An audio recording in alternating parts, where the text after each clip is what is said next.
বৃহত্ত মালদা মুর্শিদাবাদের ক্ষেত্রে দেখবেন যে সেখানে নো ম্যাপিং কম পার্সেন্ট হয়েছে, এবং পার্সেন্ট ধরে আমরা বলে দিতে পারি, আপনাদের কাছে ডেটা আছে সব, কত পার্সেন্ট নো ম্যাপিং হয়েছে। আর এখন লজিক্যাল ডিসক্রিপেন্সি নাম করে নোটিশ দিচ্ছে কত হাই, আর এখানে আমরা বলছি targeted, constituency wise, district wise, demography wise. আচ্ছা, কেন দিচ্ছে? 6 জন বা তার বেশি ভাই বোন, একজনকে বলছে একটা বাবার নামে 6টা সন্তানের বাবার নাম কেন, এটা নোটিশ দিয়েছে নরেন্দ্র মোদী, 4 ভাই 1 বোন, মোট 6 জন নোটিশ পাবে। কারণ বলে তো ধর্মের দিয়ে করে। অমিত শাহ 6 বোন, ইউপির এমএলএ।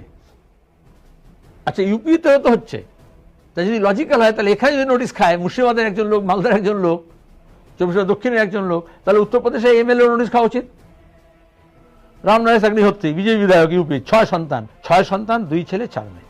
কুয়ার অজয় প্রতাপ, 6 সন্তান। আমি 6 গুলোকে স্যাম্পল করলাম আর কি, যেহেতু এখানে 6 সন্তান, এটা নোটিশ দিয়েছে স্পেসিফিক যে কি করে এক বাপে 6টা ছেলে মেয়ে হয় আর কি।